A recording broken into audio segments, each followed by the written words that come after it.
This podcast is for a mature audience and may be viewed as inappropriate or insensitive to some. Listener discretion is advised.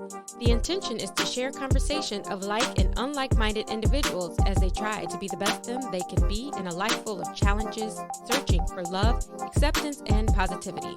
Call 669-241-1422 and share yourself or catch up with Sweet Baby Jay for an anonymous face-to-face interview.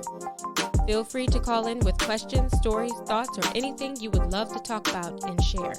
Nothing is off the table when talking sweet with Sweet Baby Jay at 669-241-1422. Ladies and gentlemen, gents and ladies, once again, you are here talking sweet with Sweet Baby Jay. As always, it's a no face, no case scenario where we offer the opportunity for our guests to give their identity or not.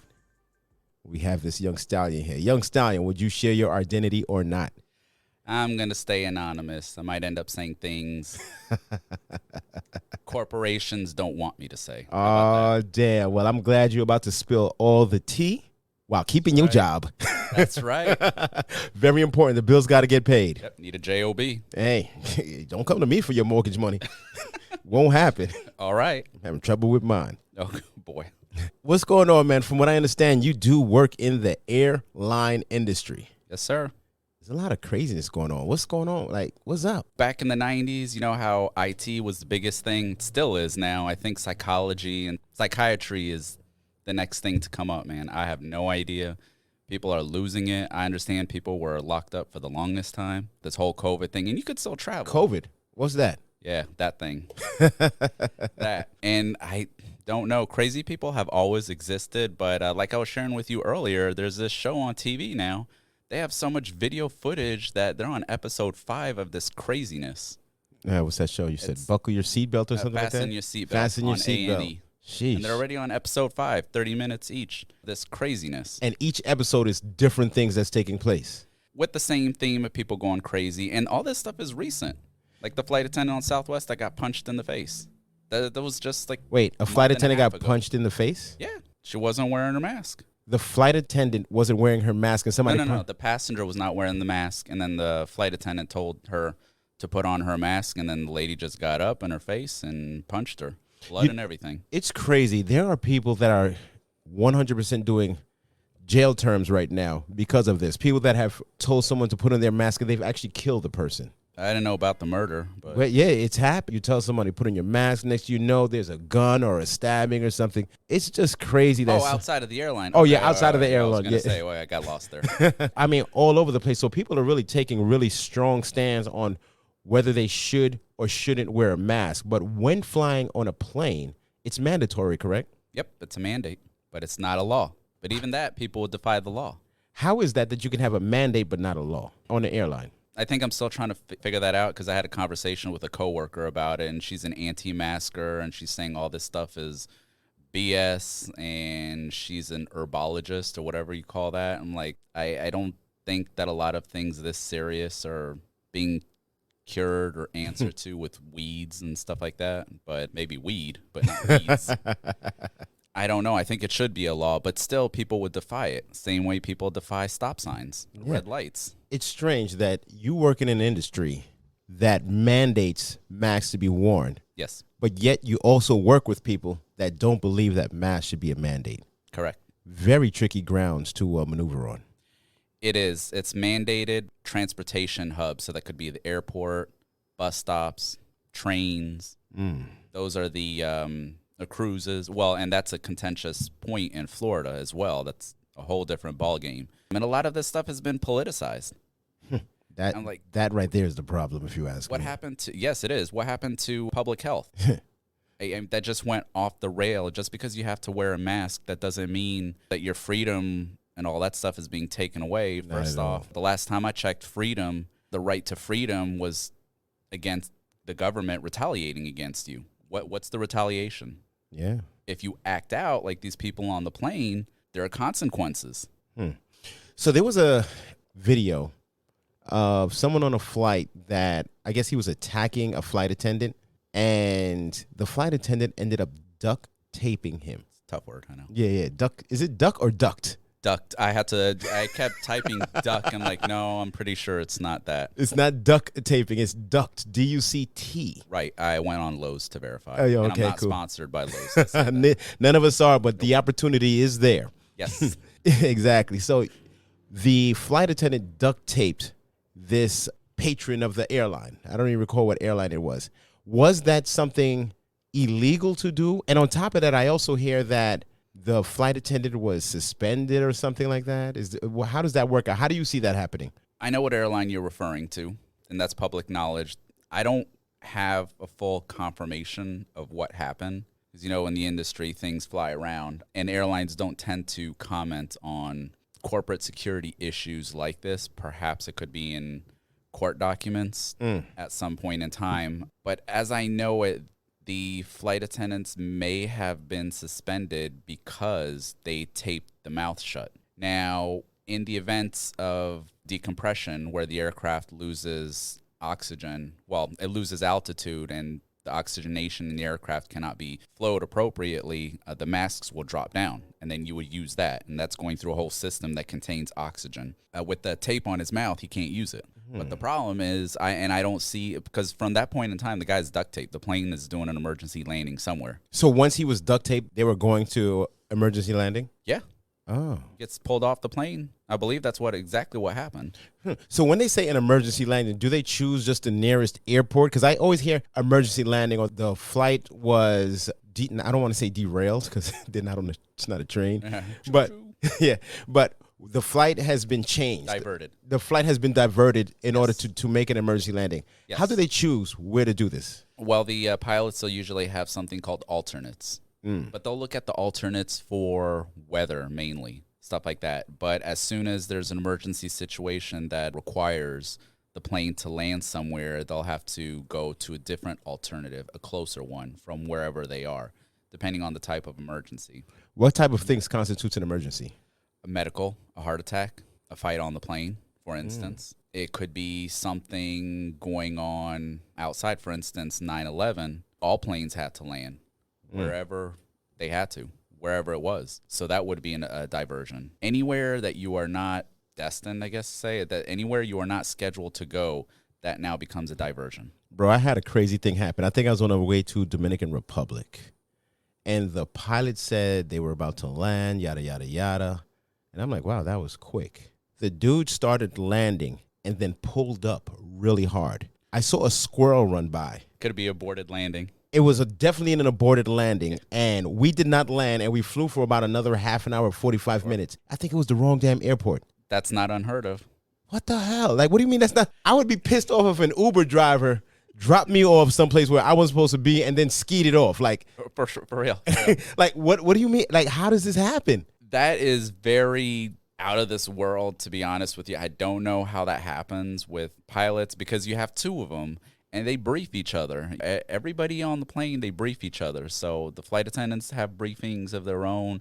Then we have with the pilots, and then when the pilots leave, they have a checklist that they have to go through because they can't memorize everything. They pull this checklist out, and then they just go line by line and review everything. This switch is on. This. Flight attendants advise. Blah blah blah. Contacted air traffic control. Whatever the checklist is. So they go by that, and then they have their maps. And now, basically every airline that I can think of, unless it's something they have new. New, they better have it. I mean, I was gonna say something far outdated, not as sophisticated or modern. Everybody's on iPad, so they just pull up the map. This is the destination airport. They have all the instructions, the call signs, the radio call numbers, all that stuff, the altitudes, how they have to land, their speeds, all that stuff. They have all that there, and they go through that checklist. But there's a huge shortage of staff to get people to where they're going. Yes. And that is also creating a lot of this backlogs that we see in the airports, which is also causing a lot of this craziness, these fights and stuff like that. People are not getting to where they need to go to. Yes. What are airlines, from your perspective, doing, or what are the challenges they're going through to properly staff in order to get all these flights out? Well, my honest opinion, that's why I'm staying anonymous. The airlines could give two shits, honestly. Oh, really? You think so? Well, I experience it because when I'm sitting there having to lie to the customers because of somebody else's mess up, that's not what we're trained to do. I'm not here to apologize or train for somebody. And I'm not going to say intentional, but I just feel like it's been getting there. because with all of this COVID and now we're ramping up, just to put things in perspective, a lot of the airlines have already paid back the loans that they've gotten from the government. How is that possible so fast? Because they've been putting all these planes out and they've been getting that money. Well, one thing I'm also seeing, JetBlue, that I'm a strong patron of, because I use my Veterans Advantage. But now, what discount you get off of that? Oh, I get 2 free check baggage. All right. But now I'm actually seeing that they're no longer allowing carry-ons. What the hell? Are they trying to charge for everything? Are we, as patrons of an airline, because we have few options, why are they nickel and diming us? Well, here is the perspective of the airline on that, because they're not the only airline to do that. I think Delta does that as well. They have like their economy, super economy, or whatever it is in their main cabin. Spirit, they've been the champion of this. And Spirit, they have proven that passengers, they want to be able to select their options. Make it more like a boutique airline. Spirit, that's exactly what Spirit is. Boutique or nickel and dime? It depends on what perspective you're coming from. Well, nickel and dime would be the urban terminology, and boutique would be the corporate, put it that way. Oh, okay. I see what you're saying. Yeah. So just trying to smooth it out there. So Spirit has believed that their option to provide customers the opportunity to select exactly what they want is exactly what the customer wants. And they've just been banking and profiting off of this. So basically, everyone follows. Yeah. So you pay the consequences if you buy the super duper cheapy ticket, but you don't pay your you don't print your boarding pass. But you go to the airport, now they charge you $5 to print your boarding pass. They charge to print a boarding pass? I think they do. I'm not too sure about that. But with Spirit, when you book that super duper cheapy fare, if you show up at the gate with your carry-on and it doesn't fit under your seat, that's $100 on the spot. 100. 100 on the spot. On the spot. You don't get on if that bag. If you want to get on and you don't pay the $100, you're not getting on. How are they expecting people to fly when you cannot? You're flying an economy fare. Probably because you don't got it like that, or there are other things that you need to do with your money. But how are they expecting people to, on the spot, all of a sudden say, hey, we're going to charge you to pack your underwear? You mentioned JetBlue, for example, and they've started to adopt this discipline, if you'll say, same way as American and Delta. So when you're booking your ticket, you're told through every click what your options are. So you pick from there. So you may have the same way, for instance, I'll pick a popular route. Like a lot of people will take the train from Philly to New York City every day, back and forth. Okay. Maybe that's a longer route than what it is. But let's say New York City to White Plains. Connecticut to New York, yeah. Perfect example. So the person that's going to do that route is not going to have a 50-pound bag. You see what I'm saying? Mm-hmm. So if you're planning to do a trip that is going to require a backpack, why are you paying the full price of something that you're not even going to use? Okay, I can see it from that perspective. From that perspective, of course, there are arguments and stuff like that. But when you think about it, when you're paying that $500 ticket, that $500 ticket, that could include your bag. I don't have a bag. It's including your snacks. But I don't like the plane snacks. It's including your drink. I don't drink anything from the plane. You see what I'm saying? So now they're breaking down the options to give to the customer. So if you're that business traveler who could be traveling from somewhere in Florida to New York for the day and you're going for a meeting, why are you paying for all those extras if you're not using it? I get it from that because I do not drink the food or eat the food or drink any of that stuff. I really don't. I'm actually sleeping the whole time. Right. So back in the days, all those amenities were already included. The same way now that airlines, they charge for headsets. But there are a lot of people that are on the plane that are going to sleep. I don't want to watch a movie. I don't want to pay for the headset. But back in the days, that was kind of all those things were incorporated on your ticket. So the nickel and diming, I see, but it's also about offering people the option to decide what's right for you. What package is going to be right for you? If you're a family and you're going on a week-long vacation, of course it's going to make sense for you to buy that fare where you're allowed to bring a checked bag and you don't have to pay for it versus the person that's got the lowest super cheapy fare. I get it. And you can't do it. So that's where it's coming from. And really, Spirit has become the pioneer. Well, it wasn't just them, but if you go to Europe, you have Ryanair and EasyJet and all that stuff. And That's the model that they've been using for quite some time now. I think that's always been their option. You mentioned all the food options and how it used to be included and now you have to pay for it. The first time I actually ever had sushi was on a plane. Sushi on a plane. Yeah, I've heard that. Like, never eat How? sushi. I don't recall. I think it was on a flight to Costa Rica, but I was a kid, and I'm like, raw, what? But yeah, the first time I ever had sushi on a plane. Yeah. No. I should have diverted. Well, you're still here. You're alive. You didn't get food poison. Yeah, my autoimmune system is better now because of probably you injected yourself with a little bacteria. Yeah, in there. exactly. Man, so when you see these fights taking place in the airports, on planes, what are your options as someone that worked for the airline? What are your options for defending yourself and keeping other people safe? Coffee pot. Oh. Hot coffee, whatever it is. Hot coffee, meaning? Listen, man, if you got to get a hail on and spray it in somebody's eyes to get them to back down, you got to do what you got to do. But the whole theme of the crew doing everything by themselves has kind of changed over time. 9/11 is a personal example. Yeah. Where it's identified that now passengers are going to be willing to jump in and help you. And when you watch these videos and all that stuff, specifically that show that we're talking about, Fasten Your Seatbelt, not being promoted by A&E at all. But we can be. A&E, reach out. There you we go. can use the funds, the mortgage payment. You name it, and got real life examples too. And maybe I'll reveal my identity then, but whatever. Now the priority has become protect the cabin, or protect the cockpit first. Oh, flight deck now. We say that. Oh, okay. There is no real way to get in there once the flight is in place, correct? Not anymore. Since 9/11, it's not happening.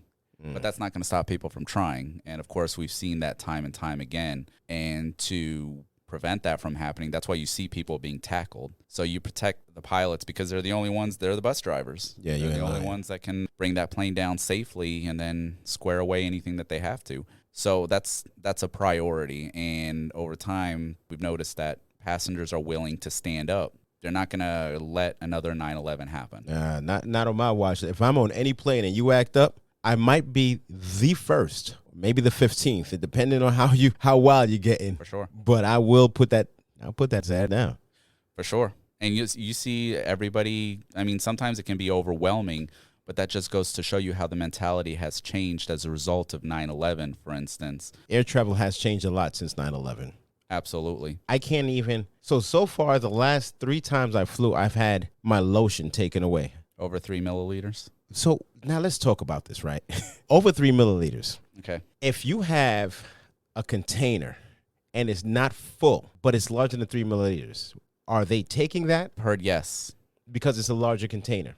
It's a large container. You can mix it with other things. That's my assumption. Nobody's ever told me this, and I'm not releasing any sensitive information or whatever, but I too have had, I'm like, enough for something to like put lotion in my hands or whatever, and you're taking it away. I'm like, well, there goes that. And I'm thinking to myself, why? And I keep thinking like maybe they think I'm going to mix some compound with water. And that's the only thing I can think of. Wow. But when it comes to lotion, the severity of it is that lotions, and not just lotions, but liquids in general, have been used to make Bombs harmful items on planes. And that's why it's pretty much a worldwide standard precaution. now. It is now. I tend to find traveling around the world that a lot of the precautions adopted by the U.S. are pretty much a worldwide standard across the board. They be leaving me dry, man. My skin too black and beautiful. I need that lotion, man. So I always got to purchase when I land. That's right. That's right. Or slide that little hotel lotion in your pocket and hope you don't go through that body scanner thing. Then you'll be all right. I always do a little twerk when I go through the body scanner. Always. And what's everybody's response? They just laugh. See, this is where you should be on that show right there. You should, next time you go through security, you get somebody, film you doing that little twerk and just send it to them. Oh, man. I like to stay. Sometimes you got to laugh at travel, man. From my perspective, you have to do what you have to do to get to where you want to get to. Of course. Once you start being agitated, you're compromising your arrival time. Yeah, and people don't realize it's like as soon as you become a hot item, as soon as you start acting out, everybody's looking. It's not like one of these things you're walking on the street and then you have somebody acting out and like just blow it off and walk away. You're in a confined area. Everybody's looking. Yeah, everybody's looking. Everybody, There's been some crazy stuff in the news the other day. I'm still trying to figure this out, and I don't know the whole story, but there's this crazy guy that somehow got on the floor, grabbed this flight attendant's ankles, and stuck his head up her skirt. Why would he do that? I don't know. And that's what I'm trying to figure out. Why is that a thing? I've seen some flight attendants, and they do look quite snackalicious, but Yeah, the but you don't charges have to that get come with that. freaky-deaky. Yeah, exactly. And so he got a $40,000 fine. Wow. And and if you look, the FAA, they're publicizing this left and right to get the message out that you're going to act up this way, you're going to get a fine. Now, the FAA, they only have the authority to give fines. They cannot give jail time.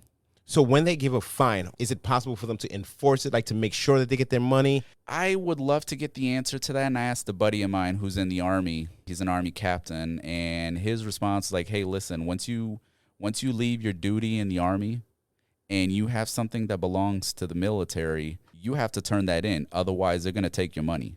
They're going to garnish your wages. Oh, so they can garnish your wages. I have not been able to confirm that, but I'm still working. I'm still trying to figure that out. Because it's different than like IRS. if you have a ticket for a moving violation, they can suspend your license. I would imagine then maybe you cannot fly no longer on that airline or any airlines. No, because there's not a national database. I'm hoping that the fines are more serious than you not paying your fine on your library card.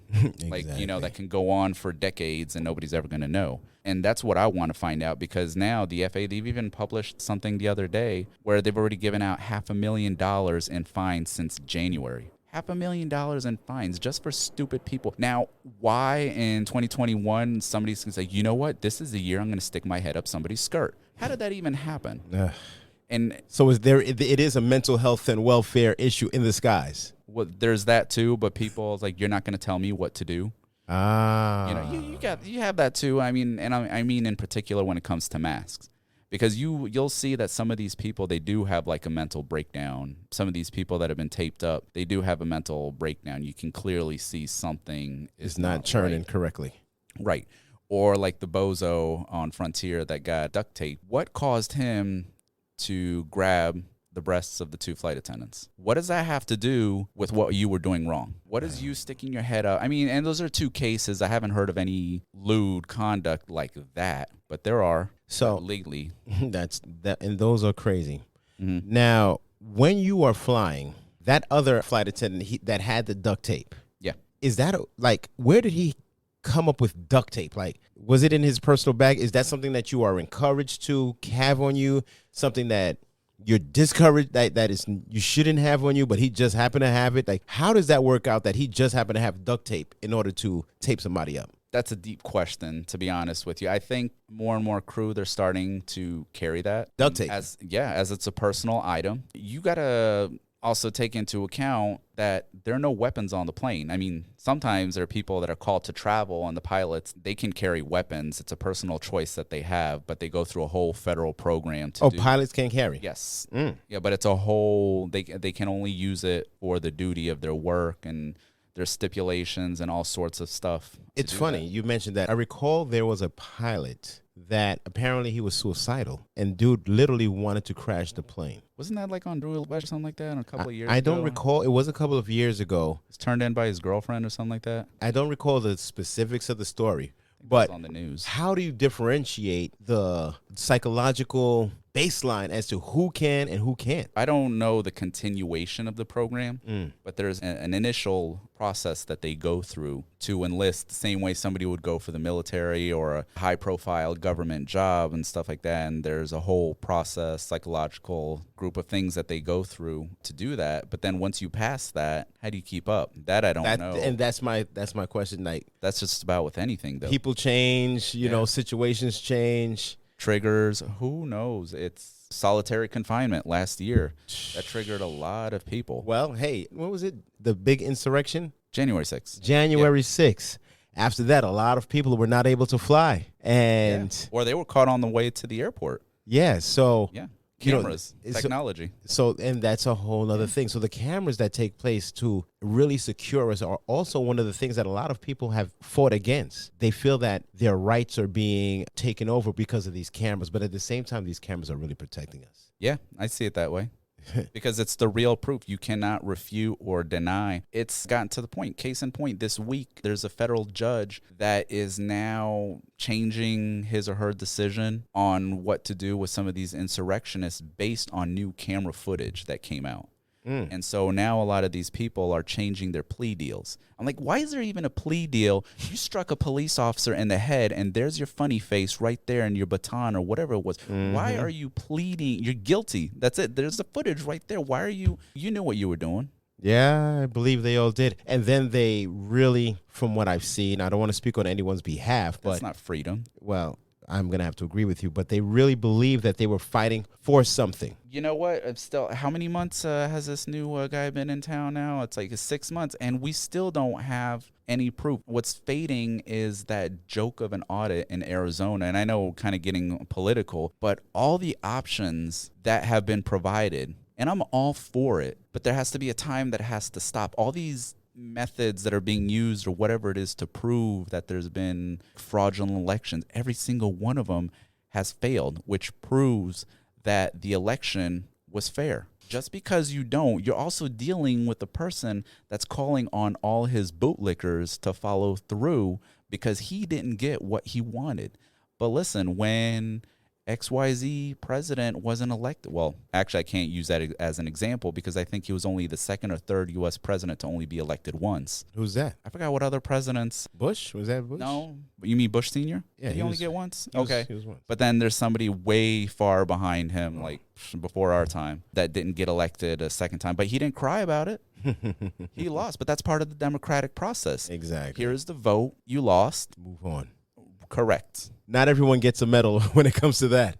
Right. Why should he get a trophy? It's like that movie, Meet the Fockers, the kid that got the medal for third place and all that stuff. But at 45, that's what he wants.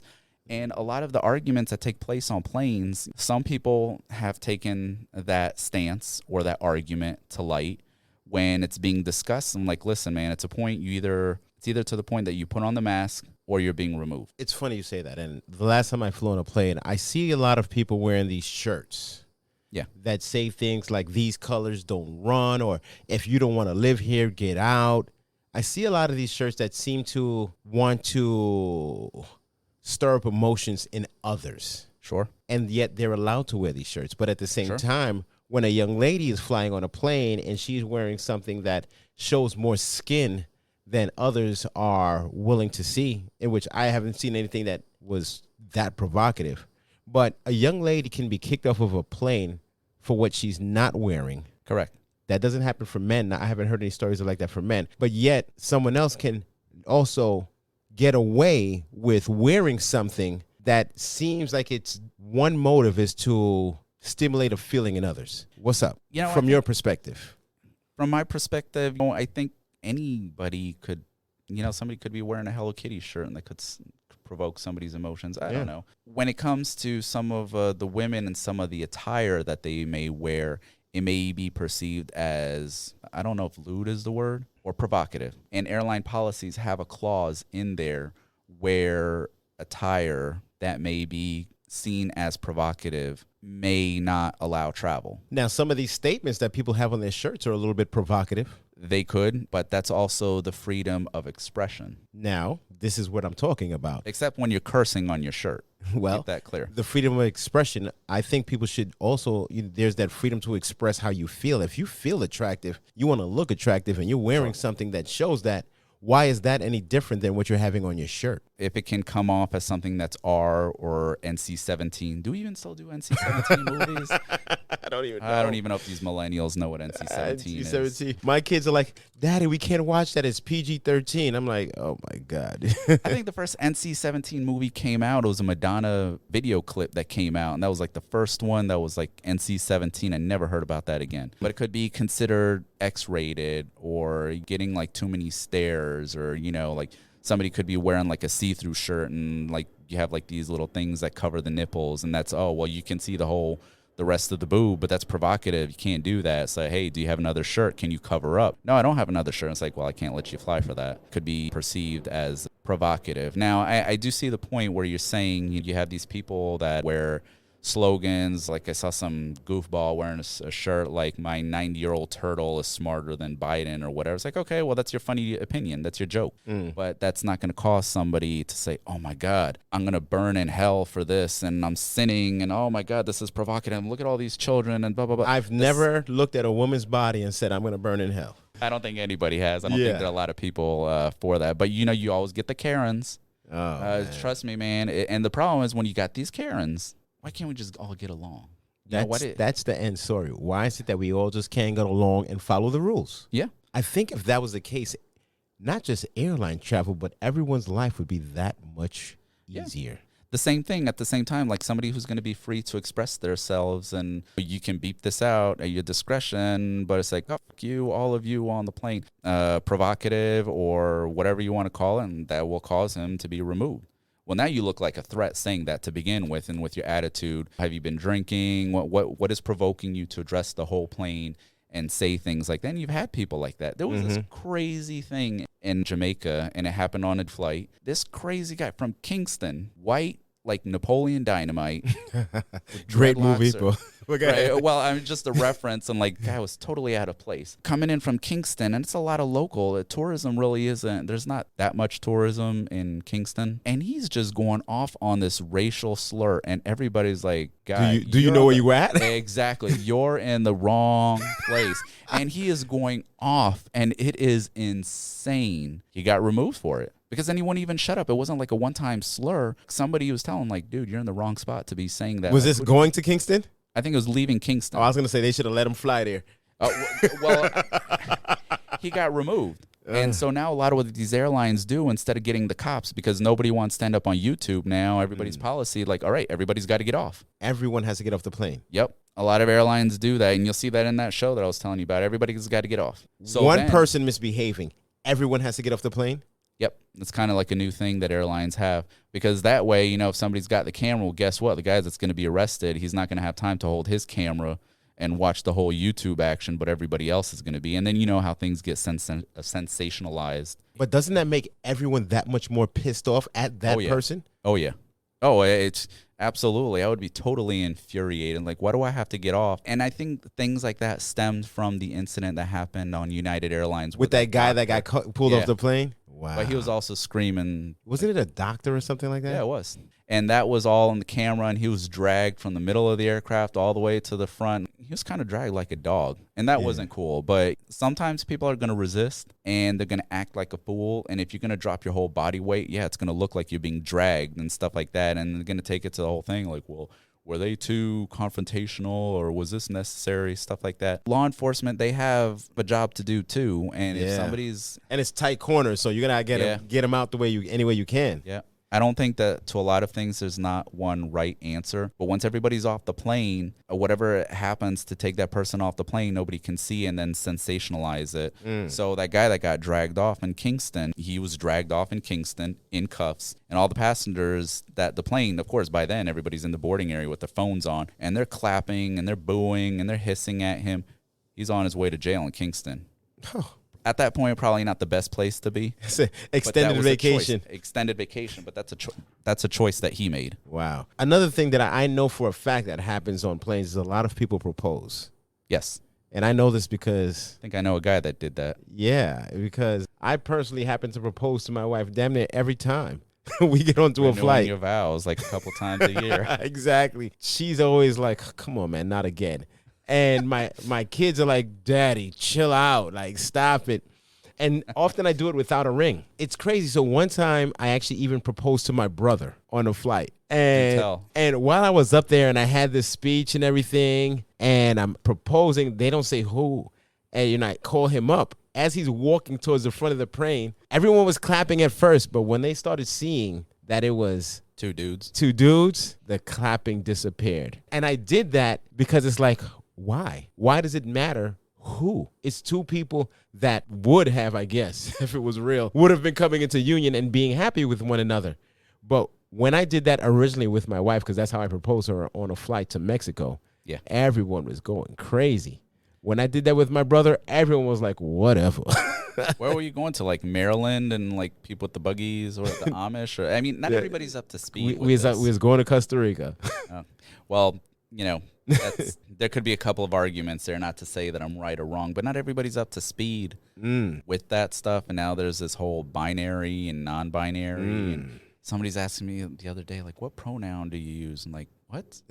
What are you talking about? You really find yourself changing the way you speak to people because everyone's very sensitive on how they were addressed. Well, sure. And then there's this whole thing now, binary, non-binary. What is binary? I don't know.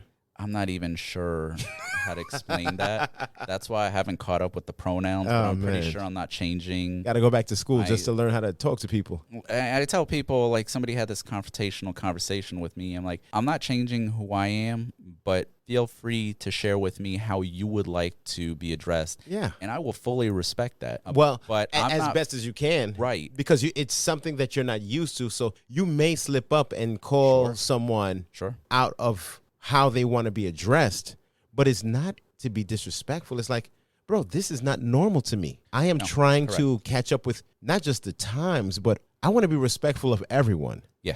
But at the same time, just know that this is not my normal. Correct. So, it's crazy. It's not my normal. It's the time. Understand that I still see you as a man or a woman or whatever you tell me you want to be identified as, but I'm still processing it in my mind. I'm just addressing you how you would like to be addressed. And I'm all for equality because at the end of the day, my stance has always been, why do I have to be in the way or have to give more thought on your life than my life based on how you are? I already have enough shit to deal with. Why am I trying to deal with if somebody wants to walk around flamboyant and all that stuff and people are bashing homosexuality? Listen, that kind of stuff, homosexuality has existed since the time of the Greeks. Far before any of us. So why are we even judging people? And that's my stance. That's my openness. And like, I try to treat every single person like a human. Right. Yeah. And it doesn't matter what you do in your off time. That's none of my business. I already have enough stuff to deal with. You're not doing it to me, so do you. It's funny. So we're talking about a very delicate topic here. Sure. And you working in that industry, flight industry or air travel industry, when you come across a patron of whatever, airline, whatever you work with, and they look like one thing but identify as another, and you identify them as what you think they are, but they say no, and they get upset. Like, how do you address these type of things? Well, you can clarify. I'm sorry, how would you like to be addressed? Leave the ma'am, sir, whatever. And it's going to take some growing pains, and that's where a lot of the frustration is, where I've kind of told people, I'm like, listen, I can make I'm talking about coworkers, where now their flight attendants or anybody, a pilot can do this too. They can dress up as a man or a woman. Okay, interesting. And now on your passport, you can actually say that you're non-binary. So you do not want to be identified as a man or a woman. So you do have that option. U.S. Customs and Border Patrol has allowed that change. But the issue with that is, what do you do when you go to countries that do not allow that format and they need to know for identification purposes who you are? I wonder where we go with that. You conform. Hey, listen, when in Rome, do as the Romans. Right. But then when you're stepping into somebody else's town and like that argument. When in Rome, do as the Romans. When you get to Rome, if they let you in, is, Well, there you go. And there's that. But you have that option now. One day I could be a man and the next day I could dress up as a woman. And now it's acceptable. Well, corporate wise. And I think a lot of companies, they take initiative to do this for recognition, maybe. I don't know. But this does allow people to express themselves the way that they would like to be addressed. And I totally get that, but it is a learning curve for the rest of the public that might not see it that way. It is a learning curve. One of the things that we also would need to, and this is just in thought as we speak, when it comes to utilizing the latrines, the bathrooms. Sure. That's been a hot topic as far as, does someone utilize the male or female bathroom? There have been a lot of issues in schools about that, and I think that they can also be politicized because those are items that are funded by a local or federal government. Well, but let's talk about it as far as your industry, in the airline industry. How does one maneuver that properly with whatever you identify as, and or you identify as that and you're just doing what's normal to you, but yet someone puts in a complaint. That can be very tricky. It's all tricky. Then that's my point. Well, crews are not trained on how to specifically identify a claim, a situation like that. And that's where somebody could say, you're going to gather this information and I'll submit it to you, because you don't want to be ending up on YouTube or whatever, for instance. And you never know who you're talking to either. You could be talking to somebody from the press or who has influence or whatever, and you're making all these comments and you don't really know what you're talking about. And when it comes to sensitivity like that, you can tell them, it's like, well, you can go online. You know, I understand your frustration, what you're saying, and I hear you. And I direct people, like, maybe it would be preferable that you express your frustration directly to the airline. Well, kind of take the weight off my shoulder, because what can I say? Yeah, you ain't lying. Somebody's bearded and wearing a dress, and what do you? I might try that next time I'm getting on. Is I'm it going to grow up illegal? my whole beard and mustache and There you go. wear a sundress. Let's see how they respond to that. But it's crazy that you said this person may be a part of the press. Everybody's a part of the You press. never know now. who is who and who And no, has everybody. As long as you have a cell phone with a camera, Twitter, you name it. You're a part of the press. And I think we need to actually, one, carry ourselves as such that at any moment you can be a clip. Yeah. So therefore act accordingly. And that goes for anyone in the airline industry. Yeah. That goes for anybody walking the streets. All it takes is for someone to record you. Yes. In order to turn your life upside down. Absolutely. And sometimes, a recording can be to your benefit, but it could be against you too, especially if it's taking you to court. Like that soldier, where was he? The one that got pulled over by the police officers? Yeah. And he was in uniform and he was recording for his protection. And I don't know what the end story of that is, but that was kind of taken over the top. The whole thing escalated really, really quick. And I'm sure he was able to use some of that footage to his advantage. Or disadvantage. So from my perspective, you got to understand what's going on and how you're responding. If I see anyone pull out a camera and I'm in a situation, I de-escalate because I'm going to make sure that I look like the good guy. Sometimes we're caught up in such heat that you can think about de-escalating after the fact, like what could you have done better?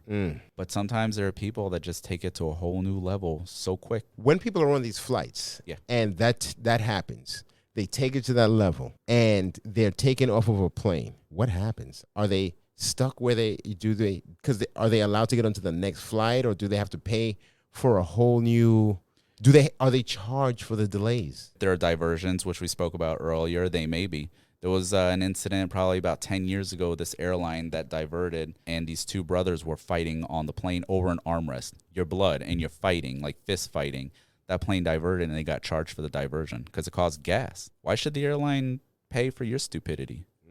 It's a lot, dude. It's not $3.99 or whatever the gas is now for a plane, man. It is not that cheap. Wow. Yeah. So, yeah, there are repercussions for that. Things to think about when you want to act a fool in the skies. Yeah, I mean, when a plane diverts for a medical reason, the airline's not like, oh, well, we got to charge you back because we had to divert. That's a different circumstance.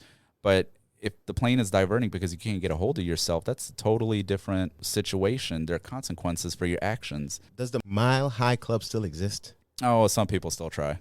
Really? Why would you want to, man? It's filthy.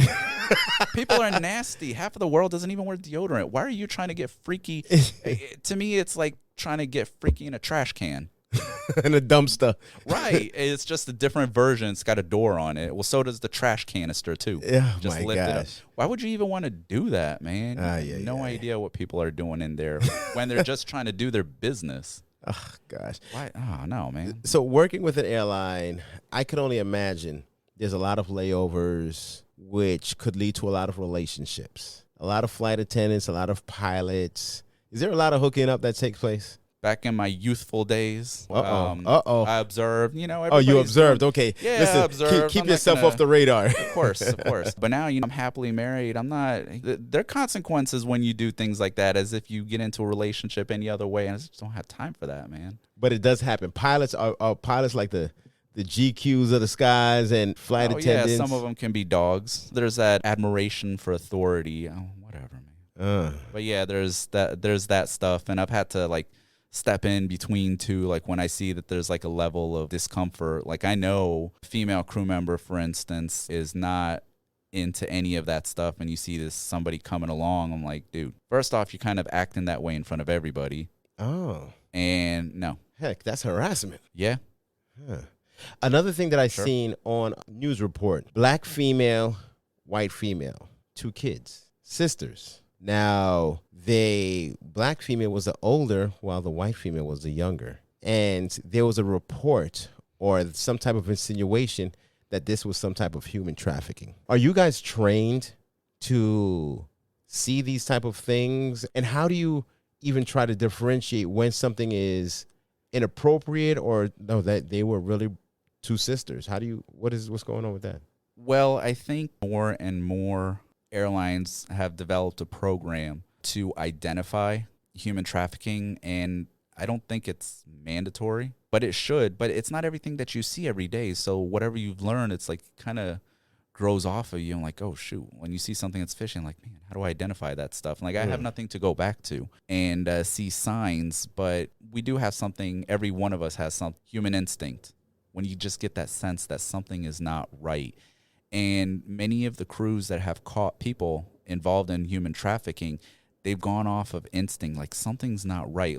And now, generally speaking, in a lot of these human trafficking situations where somebody can pick up off of it, it's because the human trafficker is with the person that's being trafficked. And through training, you can observe that the trafficker has a sense of authority, control. Right. And you can pick that up by looking at eye contact. Maybe you are trying to address the person that is being trafficked and they're non-responsive. And the trafficker is the one saying, hey, don't talk to her, don't talk to me.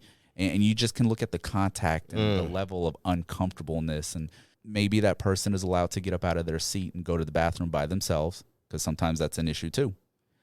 And I think I forgot what airline it was. This lady, she slipped a note to the person that was being trafficked. Are you okay? Do you need help? And the person would nod. And then from that point on, just call the flight deck and like, hey, listen, this is the observation I needed. I don't know the whole story, but there's something. So more do they intense land where they land? Other authorities there? Like, how does that work out? Yeah, you try and work out something like that, and you let the police officers who are trained in way more than just basic observations, so you hope, to identify. And then at some point in time, the officer would ask the person that observed something, like, what was your take on it? That's why usually when planes are met, you usually have 2 officers, one that's going to go right over to the passenger, what's going on, and the other one that's talking to the crew or whatever, like, hey, what just happened here? So when you say, like, is there like an air marshal or? No, not an air marshal, somebody that would meet the flight on the ground. So that wouldn't necessitate like a diversion, but that would necessitate the pilots contacting the ground and saying, hey, we have this situation that needs law enforcement, possible trafficking, or you do the same thing if a pilot would do the same thing if there's a complaint about somebody smoking on the plane and they've already been told not to smoke, but they continue to keep smoking a cigarette on the plane. Why would you even do that dumb stuff? They do. That's why you still have ashtrays on planes, because you hope that the idiot is going to put the cigarette butt in the ashtray versus somewhere else. There's still ashtrays on planes? Yep. Holy it's hell. in the event, because if you put the cigarette butt that still has a flame on it in the trash can, it could still ignite. And you still have halons that you still have a device in there that's going to put the fire out. But everything is about minimizing. And you're going to minimize that issue if the people put their cigarette butt in the ashtray. I did not even know they were still. Oh, yeah. And I've caught people like, dude, you're smoking. No, I didn't. And I flip open the ashtray thing, and there it is. I'm like, well, I wonder who brought that along. And look, it's still hot. And you reek. Wow. Yeah. I even opened up the door one time on this lady smoking right in front of me. I'm like, what the hell are you doing? What's the craziest thing you ever seen on a flight? Oh, craziest thing. Gosh, I feel like you should have asked me that question a long time ago. So now I'm trying to get some deep thought into this. Wildest, craziest, off the chain. But I had O.J. Simpson one time on my flight. Oh, really? I don't know if it was crazy. Did you speak to him? Yeah. Is he cool? He was cool. His dingbat friend, they were in Long Beach for some golfing. This is before he was locked up. Did he have on black gloves? No. Oh, okay. No evidence of anything. But we found out, it's from Long Beach to Fort Lauderdale, and found out that he was just there for a couple of days golfing, and there's a whole safety demo thing, and his buddy's like making fun of the whole thing. Maybe he had a drink or two or whatever. He didn't act up after, but OJ like shot him down, got really mad at him Like, school him like a child. Like, listen, you watch and you listen. And OJ told me after, and it's like, you learn to observe and shut the hell up when you've experienced an evacuation on a plane. And I guess you've been through it. Yes. Wow. Yep. And that's what he was telling me. So that's why he took it seriously. And it's like, you know, this could be life-saving. Never want to go through such a thing. Now, for someone that has worked in the industry for quite some time, I know you guys are trained on this, but do you actually also go through actual, not just a simulation, but like, do they ever put a plane in the ocean and say, all right, what are you going to do? No, they don't put a plane in the ocean, but a lot of training facilities have pools to simulate real-life situations and stuff like that. And so if you're in the water or whatever, you have to be able to continue handling your situation even though you're wet. Yeah. There's a lot of stuff. It's like all the training that you can get does not train you at 100%. It does, and that's why you go through it over and over, but this job may require, apart from policy, to think outside the box. Not necessarily when it comes to life-saving events, because that's really cut and dry. Like, okay, this is the time you should be putting an AED on, and this is how it's used. And now you have these devices that tell you when to use it. Once you hook they talk you through it. So you can't really jump that, but there are other situations. For instance, I heard of this flight attendant that saved a dog on a plane that was thinking outside of the box. And article saying like, well, how did that flight attendant know to do that? And that's because he had the same type of dog, and he knew that they had like that smushed in face. And so he put oxygen on the dog. That's thinking outside of the box. There's nothing, no discussion, whatever. And these devices that are used to save passengers are not used to save dogs. Wow. You know, so it's kind of thinking outside the box. It's funny you bring that up. Duct tape is thinking outside the box. Exactly. What do they call these, comfort animals? Or Yeah. What constitutes a comfort animal? Or because you can have a peacock on a plane. That was actually on that show that we're talking about. And again, A&E, call me up. Call us up. Call us up, and then I'll identify myself, maybe. Yeah, just so you can sign the check. But go ahead. Right. This guy he alleges that it was a piece of artwork or whatever. I don't really understand the explanation of it, but he was just trying to make a point or express something. I've never seen a peacock on a plane, but there have been pigs on a plane. Oh, and you can have a pig as these emotional support animals, which I call a hoax anyway, because we've had several of them kicked off planes. Like, if you're that emotional and your pet needs more of an emotional support than you do, that's the problem to begin with. But they just don't want to pay the pet fee. Yeah. And then it hinders on the fact that you have people that have real needs and that are not using emotional support, but their dogs are service animals. Okay, service animal. That's what I was looking for. Now, what do you do when someone has a service animal? They bring the pet on the plane with them, correct? Yes. Okay, so you have someone that brings on a service animal. Yes. But yet they're sitting next to someone that's allergic. My daughter's allergic to dogs. So what will take place is we'll try to accommodate the passenger with the allergy. It can get tricky, you know, if the flight is full, you may say, I don't want to be separated from my daughter. And that's a valid point. Then we might try and enlist people, like, okay, there's a row of 3 of you and your 2 kids, for instance, you, your wife and your kid. We might enlist a group of people, 3 people, and like, hey, a whole row here. Say, hey, would you mind changing seats? We have somebody with an allergy problem. Do you offer that those that are willing to change something, like, we'll give you $100 towards your next flight or something like that? I don't know if it would be like monetary value, but I think it could be given in lesser denominations, like maybe a voucher of some sort, where I can give you like food or drinks or whatever, or food or like drinks that I don't want. Well, some people do. I mean, and those are the options that you try and put forth before it gets to the point where say, hey, listen, well, if you're allergic and I can't get anybody to move, your next option is maybe you have to take a next flight. Now, if you were to choose that option, so you would. I knew you were going to stop me right there. Yeah, wait. So the person with the pet wouldn't be the person, like, you're going to have to change your flight? No, because you also have to understand that the person with the service animal, that service animal is an extension of themselves to assist with their disability. So, but there's 2 disabilities taking place here. There are two disabilities, but my understanding is that the pet disability takes precedence. Wow. Okay. Precedence, because you have the person with the disability that may have a dog that is being enlisted to tell other people that, hey, this dog can detect heart attacks or stuff like that. So I'm not saying that this would or wouldn't happen, but if it got to the point where it could get to the point where if nobody wants to move, nobody wants to get off the plane, we could start enlisting monetary value. That's not something that the crew on board would do, but the ground crew might start to do. I would have to say, to that point. If I was to be put off of a plane because my daughter's dog allergy was secondary to somebody having their pet on a plane, I might end up on this show right here. It could be, but there's a process, and 99% of the time that's avoided. The whole monetary thing, I haven't seen that yet, but I suspect that would be like the last situation that would happen. Look, when people have peanut allergies, now everybody's allergic to everything. She's also allergic to peanuts, so go ahead. Yeah. Okay, so for that, an airline would say, okay, the people in the row of the allergy, without identifying that person, because that person's entitled to some privacy too. The first row in the front and the row behind would all be advised, like, hey, listen, there's a person in this section that has a peanut allergy and would like to ask that you please refrain from having any peanut product items. And if everybody agrees, I can't force anybody to, to abide by that. And we're just asking people to be respectful. Somebody come out with some planters, like, go ahead. And we're not being sponsored by planters, but if you would like to, please reach out. There you go. Or M&M's. Or M&M's, all of those. Nuts and M&M's too. There you go. But someone can really just say, hey, nah, I don't care. That does happen. And some people are very sensitive to extreme allergies like that, where they can't even be around the smell.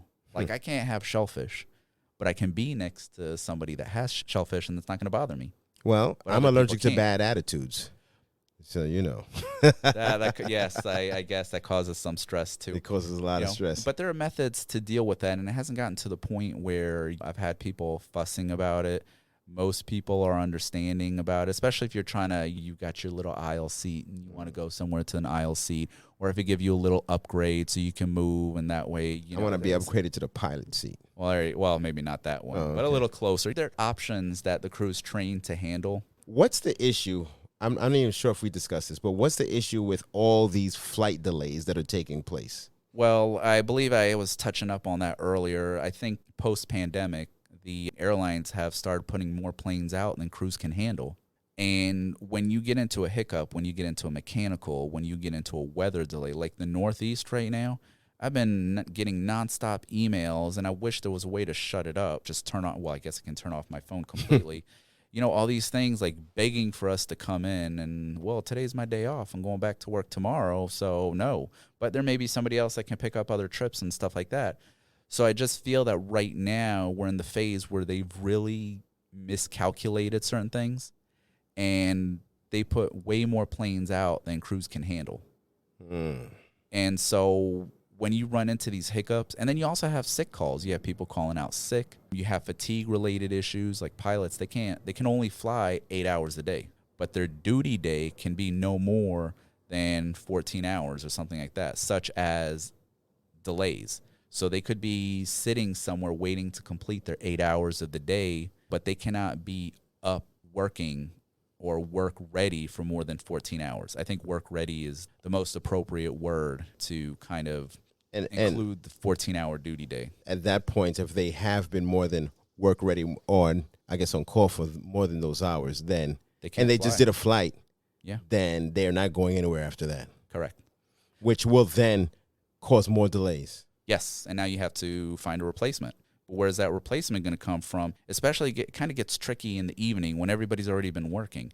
For instance, pilot cannot fly from New York to California and back because that flight's already taken 5 hours. They cannot fly the plane more than 8 hours.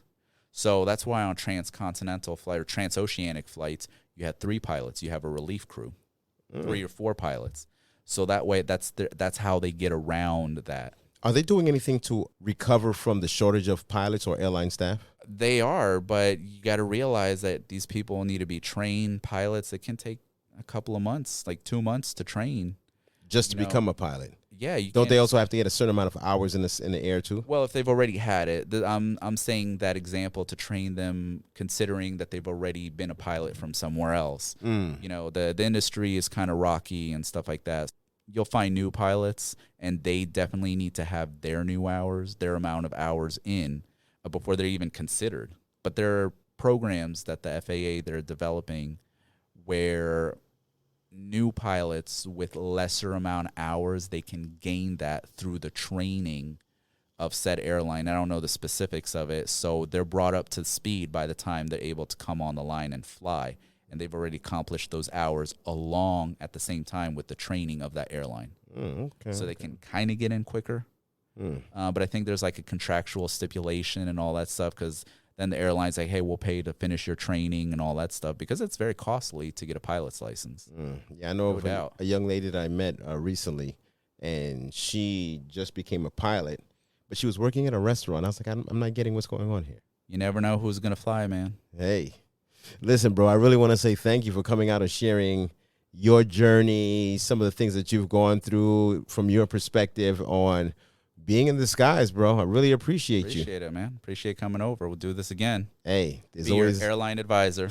Hey, yes, we can talk about all these things that's going on in the skies. Yes, sir. I'm not a member of the Mile High Club, but it's not worth getting into trouble. that's what I was gonna say. It's not worth it. It's a lesser consequence than these people fighting, but just not worth the attention. I feel you, man. Yeah. Any advice for the people before we go? People, just chill. These people showed up to work. Just be happy that they're there to work, to bring you somewhere safely. Just be rational. Everybody's got somewhere to go. Different attitudes, different things flaring up. But let's just get through this together. I respect that. Have a great one. You bet. That's about it.